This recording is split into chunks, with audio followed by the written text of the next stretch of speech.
अब सहरी में उठ के दो काम करने हैं, एक तो आदमी को तो सहरी करनी ही है, दूसरा उससे पहले फजर अदा कर ले, और फजर के बाद जो है तो हमारे पास एक अच्छा खासा जो है मौका होता है इशराक से पहले पहले का, चीज़ बाज़ार से लानी है, ख़रीदनी है, उसको अंजाम दे सकते हैं। अलबत्ता हम असर से पहले पहले जो है अपने आप को दुनियावी काम काज से फारिग कर लें।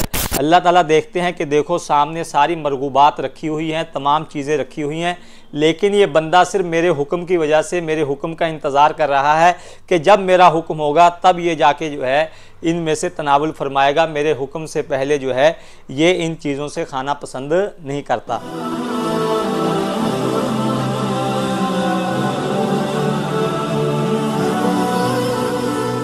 नहमदुहु व नुसल्ली अला रसूलिहिल करीम, अम्मा बाद, फ़अऊज़ु बिल्लाहि मिनश शैतानिर रजीम, बिस्मिल्लाहिर रहमानिर रहीम। या अय्युहल्लज़ीना आमनू कुतिबा अलैकुमुस्सियाम कमा कुतिबा अलल्लज़ीना मिन क़ब्लिकुम लअल्लकुम तत्तक़ून।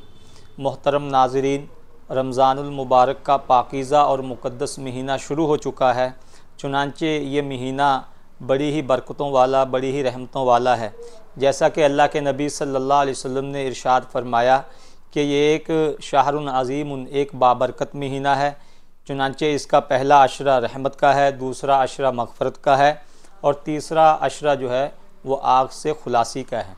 लेकिन ऐसा बाबरकत महीना और ऐसा अज़मत वाला महीना, ये किस तरह हम इसकी अज़मतों से और रहमतों से नफ़ा उठा सकते हैं, तो उसके लिए जो है हम सब को चाहिए कि रमज़ानुल मुक़द्दस के अंदर अपने वक्त की एक तरतीब बनाएं, जिसको निज़ामुल औक़ात कहा जाता है। हर आदमी इस माह मुबारक की रहमतों से, बरकतों से जो है मुकम्मल तौर पर इस्तिफ़ादा कर ले, नफ़ा उठा ले।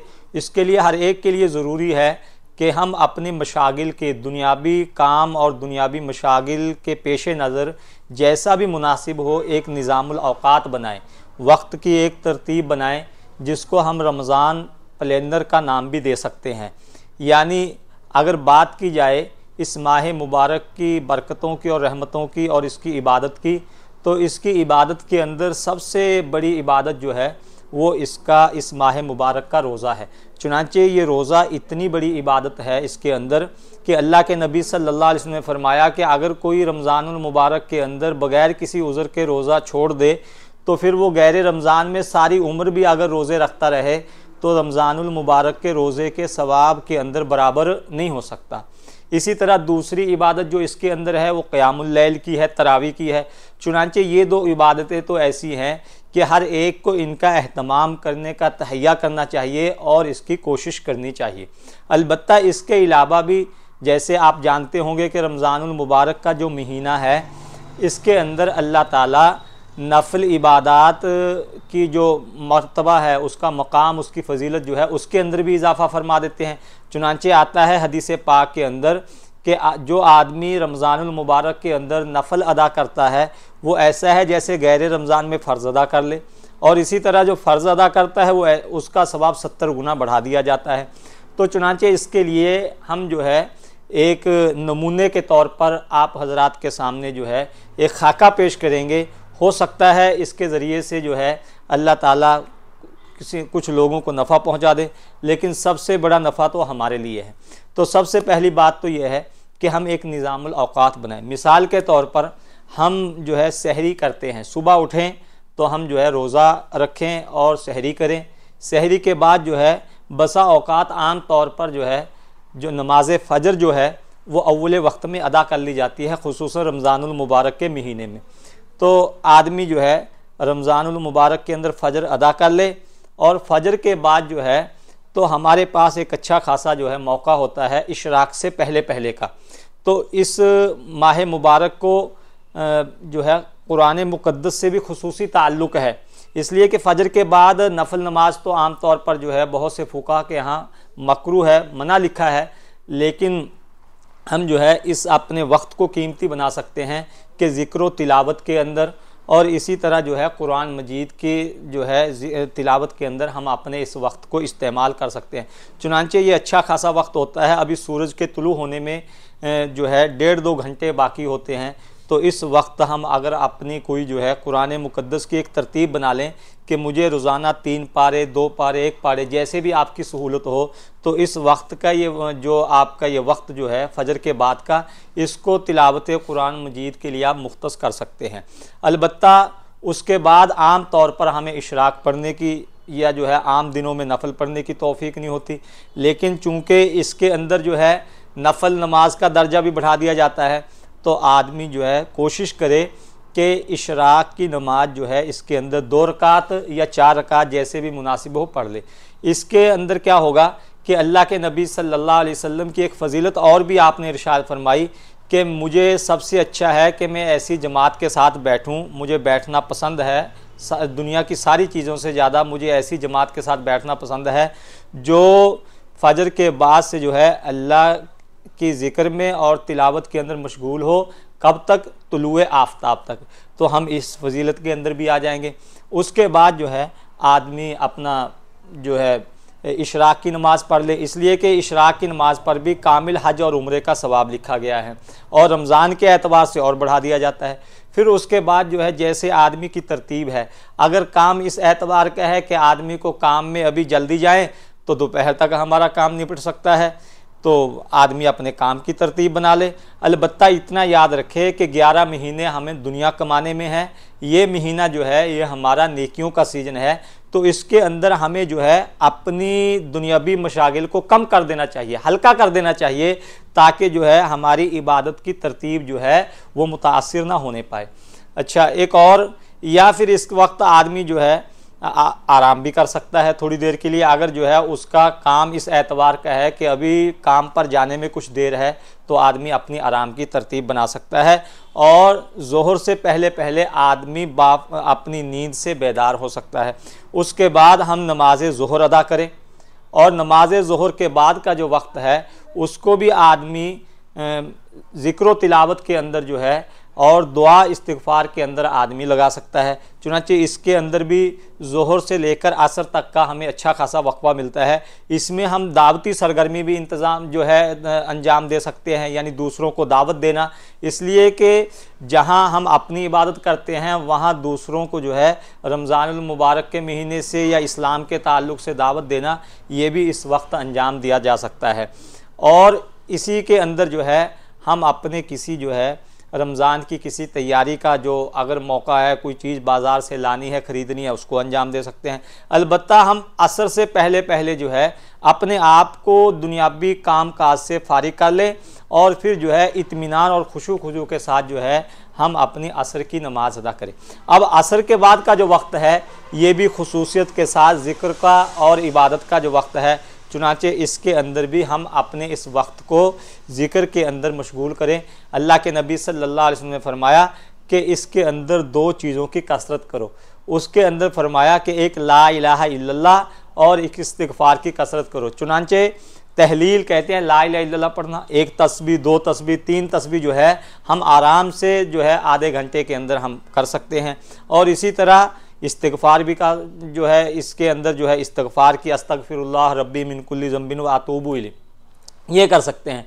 और उससे थोड़ी देर पहले जो है, यानी जब इफ्तारी का वक्त हो, इससे थोड़ी देर पहले हम अपने जो है घर आ जाए, दस्तरखान पर जो है हम बैठकर, तो अपनी सारी तैयारी के बाद हम इफ्तार के इंतज़ार में बैठे। इस वक्त जो ये वक्त होता है रमज़ान के जो है इफ्तारी के इंतज़ार में बैठना, ये भी अल्लाह को बड़ा पसंद है। अल्लाह ताला देखते हैं कि देखो सामने सारी मरगूबात रखी हुई हैं, तमाम चीज़ें रखी हुई हैं, लेकिन ये बंदा सिर्फ मेरे हुक्म की वजह से मेरे हुक्म का इंतज़ार कर रहा है कि जब मेरा हुक्म होगा तब ये जाके जो है इनमें से तनावुल फरमाएगा। मेरे हुक्म से पहले जो है ये इन चीज़ों से खाना पसंद नहीं करता। चुनांचे इस वक्त का खसूसियत के साथ लिखा है बुज़ुर्गों ने कि ये जो है कबूलियत दुआ का भी वक्त है। चुनांचे अल्लाह के नबी सल्लल्लाहु अलैहि वसल्लम ने जिन 4 चीज़ों की मैंने जिक्र किया है कि 2, एक ला इलाहा इल्लल्लाह, एक इस्तिग़फ़ार, दूसरे आपने फरमाया 2 चीज़ें ऐसी हैं जिनके बगैर तुमसे चारा कार नहीं है, एक तो जन्नत की तलब और दूसरे जहन्नम से पनाह। तो अगर अरबी में याद है अल्लाहुम्मा इन्नी असअलुकल जन्ना व अऊज़ु बिका मिनन नार, इस तरह के अल्फाज से दुआ मांगी जा सकती है। वरना तो आदमी अपनी ज़ुबान के अंदर अल्लाह ताला से जन्नत का मुतालबा और इसी तरह जहन्नम से पनाह चाह ले। ये खुसूसी दुआ है खात्मा बिल खैर की जो है। इसी तरह जब हमने इफ्तार कर लिया, अब जाहिर सी बात है मगरिब की नमाज का वक्त हो गया, तो हम मगरिब की नमाज जो है बाजमात अदा करेंगे। उसके बाद एक अहम जो है नमाज आती है अवाबीन की। आम तौर पर जो है हमें पढ़ने की उसके अंदर जो है हमें फुर्सत नहीं मिलती। लिखा है कि जो आदमी अवाबीन की नमाज़ पढ़ता है अल्लाह ताला उसकी जो है 12 साल की उसको जो है इबादत का सवाब देते हैं और उसकी रोज़ी की कफ़ालत करते हैं। चुनांचे इस मौके से फ़ायदा उठाकर हमें अवाबीन की नमाज़ पढ़ लेनी चाहिए, लेकिन नफलें इतनी ना पढ़े कि आदमी इन नफलों को दराज करके ईशा तक ले जाए, ताकि ईशा की नमाज के बाद जो एक ख़ास नमाज आने वाली है, यानी जिसको तरावी या क़यामुल लैल कह देते हैं, इसके अंदर ज़ौफ़ महसूस ना हो, कमज़ोरी महसूस ना हो। इसलिए अगर हो सके आदमी जो है 2, 4, 5, 6 जितनी भी जो रकातें उसको जो है पढ़ सकता है वो रकातें पढ़े। उसके बाद थोड़ी देर अपने आप को आराम दे ले, कोई चाय वगैरह कोई भी चीज़ नोश करनी है वो नोश कर ले।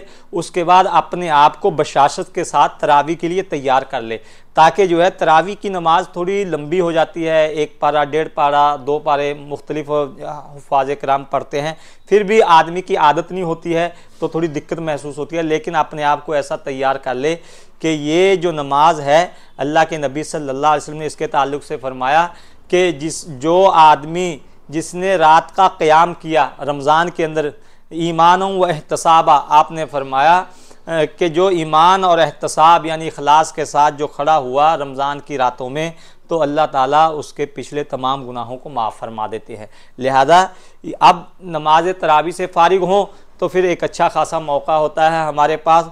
तो उसके बाद आदमी बेहतर है कि आदमी सोने की तरतीब बना ले, और तरावी ख़त्म होते ही अगर आदमी जो है सो जाएगा तो इसके लिए सहरी में उठना आसान हो जाएगा। अब सहरी में उठ के 2 काम करने हैं, एक तो आदमी को तो सहरी करनी है, दूसरा उससे पहले आम तौर पर जो है हम तहज्जुद की नमाज अगर अदा नहीं करते पूरे साल, इस वक्त अल्लाह हमें तौफीक देते हैं, सहरी के लिए उठना होता है, कोई मुशक्क़त नहीं होती। 15-20 मिनट पहले हम अपने आप को जगा लें अपनी जो है सहरी से पहले। उस वक्त जो है 6 रकात 4 रकात 8 रकात, बेहतर है कि 8 रकात नमाज तहज्जुद अदा कर ली जाए कि इसकी भी बेशुमार फजीलतें हदीस पाक के अंदर आई हैं।